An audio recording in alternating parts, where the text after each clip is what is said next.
बिस्मिल्लाहिर्रहमानिर्रहीम। Chapter number 4 है chemistry first year का।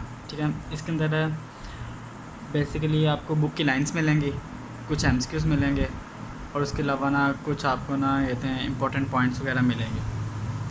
सबसे पहले शुरू करते हैं। Bonding is due to. Bonding हमारे पास इंट्रा मोलिकुलर फोर्सेस की वजह से होती है और फिज़िकल प्रॉपर्टीज़ हमारे पास इंटर मोलिकुलर फोर्सेस की वजह से होती है। अब इंट्रा और इंटर के दरमियान डिफरेंस, इंट्रा मोलिकुलर फोर्सेस के अंदर इन्वॉल्वमेंट ऑफ इलेक्ट्रॉन्स होती है। इंट्रा मोलिकुलर फोर्सेस स्ट्रॉन्ग होते हैं और इसके केमिकल चेंजेस इन्वॉल्व होते हैं। इंटर मोलिकुलर फोर्सेस के अंदर कोई इलेक्ट्रॉन्स का, वैलेंस इलेक्ट्रॉन्स का फड्डा नहीं होता, वीक होता है और ये फिज़िकल चेंजेस शो करता है। डाइपोल फोर्सेस किस में प्रेजेंट होती हैं? Present in polar cases. 1% as effective as covalent bond. Dipole forces की कैरेक्टरिस्टिक्स बताई जा रही हैं। Weaker in gases, stronger in liquids. Greater the strength of these forces, higher the values of thermal parameters. ठीक हो गया। उसके बाद पेपर के अंदर बुक की एग्जांपल्स आती हैं और ये बुक की एग्जांपल ही है कि हमने बताया था कि पोलर केसेस के अंदर हमारे पास डाइपोल फोर्सेस होती है। Hydrogen chloride CHCl3 forms dipole forces, ये एमसीक्यूज़ आता है। उसके अलावा ये डिपेंड किसके ऊपर कर रही होती हैं? डिस्टेंस के ऊपर और इलेक्ट्रोनेगेटिविटी डिफरेंस के ऊपर। और जो इलेक्ट्रोनेगेटिविटी डिफरेंस होता है वो किस पे डिपेंड करता है? पोलैरिटी के ऊपर। फिर बात आई थी डाइपोल इंड्यूस्ड डाइपोल फोर्सेस, इसका दूसरा नाम क्या है? Debye forces. और ये पोलर और नॉन पोलर केसेस का जो मिक्सचर होते हैं उनके दरमियान प्रेजेंट होती हैं। ठीक है, ये सिर्फ पोलर केसेस में था, ये पोलर और नॉन पोलर दोनों में है।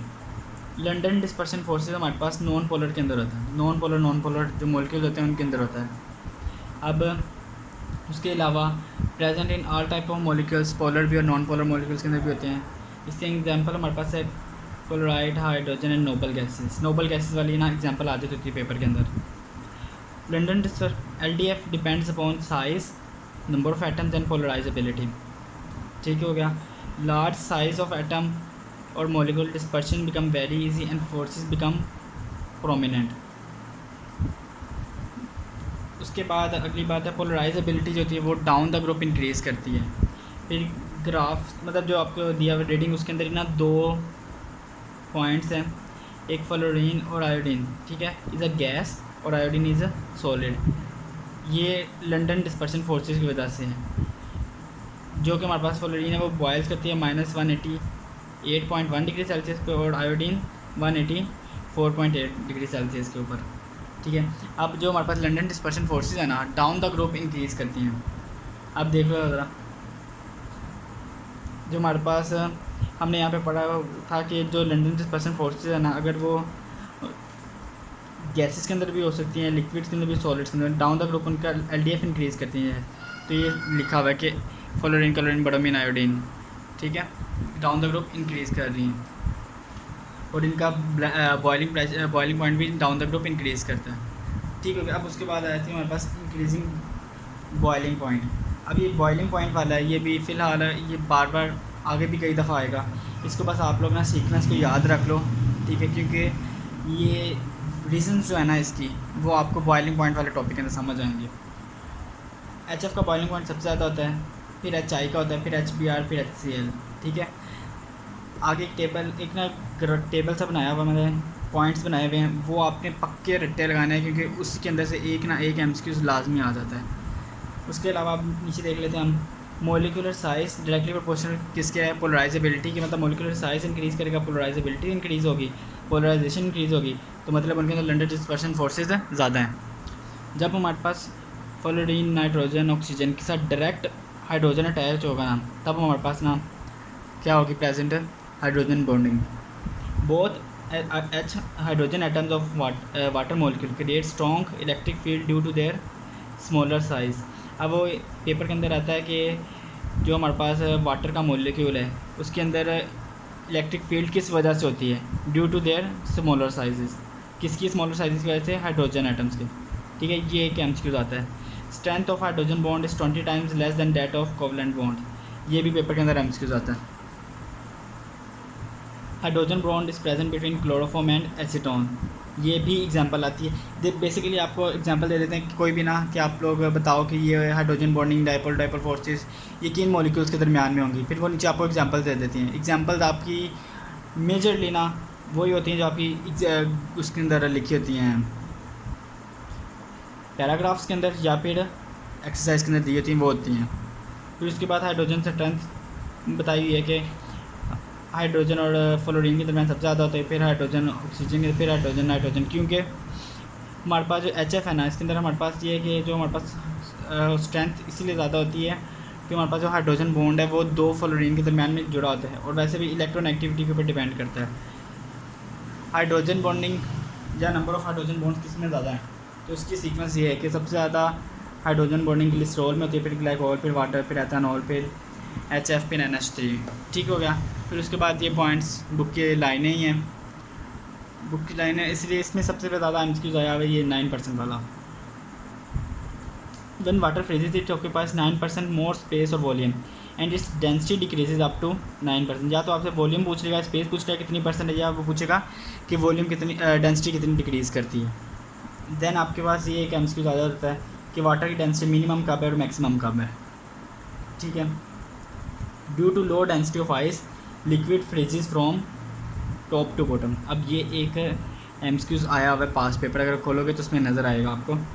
Due to lower density of ice water freezes from top to bottom, मतलब कोई भी हमारे पास लिक्विड है ना वो टॉप टू बॉटम फ्रीज करते हैं, नीचे से ऊपर नहीं, ऊपर से नीचे। क्यों? क्योंकि डेंसिटी ऑफ आइस की वजह से, लोअर डेंसिटी ऑफ आइस की वजह से। अभी आगे फिर वो रिलेशन जो पीछे बताया था ये रिलेशन चलता ही रहेगा आगे तक। अब उसके बाद आ जाता है इवेपोरेशन। इवेपोरेशन एक नेचुरल फिनोमेना है, हर टेम्परेचर ऑल टेम्परेचर पे अगर हो रहा है, कूलिंग प्रोसेस है, एंडोथर्मिक और इंस्टेंटेनियस और इन्वर्स ऑफ कंडेंसेशन। अब ये इवेपोरेशन किस पे डिपेंड करता है? सरफेस एरिया पे डायरेक्ट। अगर सरफेस एरिया ज़्यादा होगी तो इवेपोरेशन ज़्यादा होगी, टेम्परेचर ज़्यादा होगा तो इवेपोरेशन ज़्यादा होगी। ठीक है। एक हर टेम्परेचर के ऊपर इवेपोरेशन हो रही होती है, लेकिन टेम्परेचर ज़्यादा करोगे तो इवेपोरेशन ज़्यादा होगी। अगर हमारे पास एक्सटर्नल प्रेशर ज़्यादा होगा तो इवेपोरेशन कम होगी, प्रेशर कुकर वाला हिसाब। ठीक है। और नेचर ऑफ के इन्वर्स, मतलब अगर कुछ एलिमेंट्स ऐसे हैं जिनके या कुछ कंपाउंड्स ऐसे हैं जो जिनकी नेचर के अंदर स्ट्रॉन्गली हेल्ड हैं तो उनके अंदर हमारे पास इवेपोरेशन कम होगी, और अगर वीकली हेल्ड होंगे तो उनकी हमारे पास इवेपोरेशन ज़्यादा होगी। अब बात करते हैं वेपर प्रेशर। वेपर प्रेशर क्या होता है? जब evaporation rate of evaporation is equal to rate of condensation, उसको कहते हैं वेपर प्रेशर। और इसके अंदर ये कंडेंसेशन वाला जो प्रोसेस है ये हमारे पास एक्सोथर्मिक है, इवेपोरेशन एंडोथर्मिक है। Magnitude of vapour pressure does not depend upon external, मतलब जो मैग्नीट्यूड है ना वेपर प्रेशर की जो हमारे पास वो किसके इक्वल नहीं होती। External pressure, surface area, volume of container, amount of fluid, उसके ऊपर डिपेंड नहीं करता। मैग्नीट्यूड किसके ऊपर डिपेंड करता है? वेपर प्रेशर की, सिर्फ नेचर और टेम्परेचर के ऊपर। ठीक है। उसके बाद आपको पता नहीं, फिर आपको ये है कि आपको कंपाउंड्स दे देते हैं जैसे आइसोपेंटेन, इथाइल, ईथर, क्लोरोफॉर्म, ये सारी ना बुक के अंदर टेबल बना हुआ है, उसके अंदर आपको ना इनकी वैल्यूज़ दी हुई हैं, लेकिन वैल्यूज़ आपसे कोई भी नहीं पूछेगा। वो सिंपल आपसे ये पूछेंगे कि ना आप लोग बताओ कि इसमें से ना सबसे ज़्यादा वेपर प्रेशर किसका है और सबसे कम वेपर प्रेशर किसका है। तो ये एरो से मतलब आइसोपेंटेन का ज़्यादा है, इथाइल ईथर से, इथाइल ईथर का ज़्यादा है क्लोरोफॉर्म से। ठीक है। तो सबसे ज़्यादा वेपर प्रेशर आइसोपेंटेन का, सबसे कम ग्लिसरॉल का है। फिर उसके बाद आता है इसको मेजर कैसे करते हैं? मैनोमीटर के थ्रू, जो कि हमारे पास ग्लास या लिक्विड के, गैस या लिक्विड के लिए होता है, और बैरोमीटर जो एटमॉस्फेयर के लिए होता है। ठीक है। फिर उसके बाद हमारे पास ना ये जो ग्राफ है, ये ग्राफ के अंदर हमारे पास MCQ पॉइंट ऑफ व्यू है। ठीक है। और ये पेपर के अंदर आ जाता होता है कि मतलब बताओ किस प्रेशर के ऊपर है, 100 डिग्री सेल्सियस ये वो। अब देखो ज़रा 200 टोर के ऊपर ना जब वेपर प्रेशर 200 टोर होगा ना तो हमारे पास डाइथाइल ईथर का बॉइलिंग पॉइंट कितना होगा? 34.6।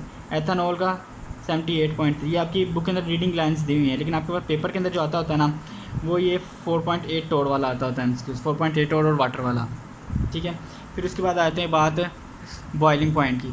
बॉइलिंग पॉइंट क्या होता है कि एंडोथर्मिक प्रोसेस है, जब एक्सटर्नल प्रेशर और इंटरनल वेपर प्रेशर दोनों इक्वल हो जाएंगे ना तब हमारे पास बॉइलिंग पॉइंट आ जाएगा। और यही है कि हम लोग एक्सटर्नल प्रेशर को इंक्रीज़ करने से ना हम लोग बॉइलिंग पॉइंट इंक्रीज़ कर सकते हैं। प्रेशर कुकर के अंदर ये सीन चलता है। अब बॉइलिंग पॉइंट किसके ऊपर डिपेंड करता है, किसके ऊपर डिपेंड नहीं करता? एक्सटर्नल प्रेशर पे डायरेक्ट डिपेंड करता है। एक्सटर्नल प्रेशर इंक्रीज़ करोगे तो बॉइलिंग पॉइंट इंक्रीज़ कर जाएगा। बॉइलिंग पॉइंट टेम्परेचर पे का कोई इफेक्ट नहीं होता। मतलब आप टेम्परेचर एक पॉइंट आ गए जब ने लिक्विड ने बॉयल करना शुरू कर दिया है, ठीक है। उसके बाद आप उसका टेम्परेचर जितना मर्जी इंक्रीज़ कर दो, जितना मर्जी इंक्रीज़ करो, उसका कोई इफेक्ट नहीं होगा बॉइलिंग पॉइंट के ऊपर। फिर बॉइलिंग पॉइंट डिपेंड करता है इंटरमोलिकुलर फोर्सेस के दरमियान। बाज़ फोर्सेस ऐसे हैं जिनके लेट्स सपोज अगर हमारे पास अभी आगे पेज के ऊपर आएगा कि बॉइलिंग पॉइंट किस में ज़्यादा, क्योंकि डिपेंड करता है स्ट्रेंथ ऑफ बॉन्ड्स के दरमियान, ठीक है। अगर हमारे पास वेपर प्रेशर इंक्रीज़ करेगा ना, बॉइलिंग पॉइंट के ऊपर हमारे पास वेपर प्रेशर इंक्रीज़ कर जाता है। फिर उसके बाद ये एक एग्जांपल दी हुई है कि ग्लिसरीन का बॉइलिंग पॉइंट जो है ना वो 290 टोर है, 290 डिग्री सेल्सियस 760 टोर पे, लेकिन 290 के ऊपर टूट जाता है, इसलिए हम 50 टोर के ऊपर 210 डिग्री के ऊपर इसको बॉयल करते हैं ग्लिसरीन को। फिर उसके बाद ये कुछ वेपर प्रेशर्स हैं और ये वाटर के ही हैं, रीडिंग के अंदर दी हुई है, उसको आपने इस तरह साइड पे लिखा हुआ है कि इसके ऊपर ये होता है, इसके ऊपर ये होता है, तो आपने ये याद कर लेना है। पेपर के अंदर इसमें से आपको पूछ लेता है, खास करके मरी का और माउंट एवरेस्ट का आपसे लाजमी पूछ लेता होता है। अगर वह सॉलिड पोर्शन आ गया, सॉलिड पोर्शन के अंदर आप ये है कि पॉइंट्स हैं, ये एरोज़ के अंदर मतलब आपको ये अब पता होना चाहिए कि इसी में से एमसीक्यूज आ जाते हैं। आयनिक फोर्सेज आर डायरेक्शनल, वो आपको दे दे कौन सी फोर्स होती हैं जो डायरेक्शनल होती हैं कि नॉन डायरेक्शनल होती है। Ionic forces are non directional. Structure of ionic solid depends upon radius ratio of cations and anions, ठीक है। इसका मतलब ये कि अगर दो कंपाउंड्स या दो कंपाउंड्स आपको दिए होंगे, अगर उनकी रेडियस रेशियो सेम है तो उनकी ज्योमेट्री भी सेम होगी, ठीक हो गया। फिर उसके बाद ये है कि सोडियम के इर्द गिर्द 10 इलेक्ट्रॉन होते हैं, क्लोरीन के 18 इलेक्ट्रॉन होते हैं। Distance between two same nearest in sodium chloride is 5.63 angstrom. Alternate के दरमियान कितना होता है 2.815 एंगस्ट्रॉम, ये आ जाता है एमसीक्यूज। फिर उसके अलावा ये हमारे पास सारा ना उसके सोडियम क्लोराइड के स्ट्रक्चर के बारे में बता रहा है। फिर उसके बाद coordination number of sodium and chloride 6, मतलब 6 है सोडियम का और 6 ही क्लोराइड का, लेकिन अगर कलेक्टिवली बात करें तो 12। 4 सोडियम क्लोराइड के यूनिट्स यूज़ होते हैं किसमें, पर यूनिट सेल के अंदर। Structure of ionic crystals depend upon size and structures of ions. Covalent solids जो होते हैं ना, इनको हम एटॉमिक सॉलिड्स भी कहते हैं और न्यूट्रल सॉलिड्स भी कहते हैं। अब इसके अंदर हमारे कोवलेंट सॉलिड्स की 2 टाइप्स होती हैं, एक लेयर्ड होते हैं और एक जाइंट होते हैं। तो इसके अंदर आपको एज इट रटा ही मानना पड़ेगा कि लेयर्ड कौन से और जाइंट कौन से हैं। Diamond, silicon carbide, aluminium nitride, ये हमारे पास जाइंट है। और लेयर्ड के अंदर हमारे पास कौन से हैं, graphite, cadmium iodide, boron nitride. फिर उसके बाद हम बात कर लेते हैं मॉलिक्यूलर सॉलिड्स की। Solidified noble gases are of non polar atoms, ठीक है। ये हमारे पास मॉलिक्यूलर सॉलिड्स होते हैं। सॉलिडिफाइड जो नोबल गैसेज होते हैं वो हमारे पास मॉलिक्यूलर सॉलिड्स होते हैं। उसके बाद dry ice is a molecular solid, ice and sugar are polar molecular solids. Paper के अंदर एमसीक्यू आता है कि पोलर मॉलिक्यूलर सॉलिड्स कौन होते हैं और नॉन पोलर मॉलिक्यूलर सॉलिड्स कौन होते हैं। उसके अंदर एग्जांपल वो आपकी बुक की वाली उठाता है ऑप्शंस ना, तो यही ऑप्शंस हैं, तो आपने इन्हीं को देख के करना होता है।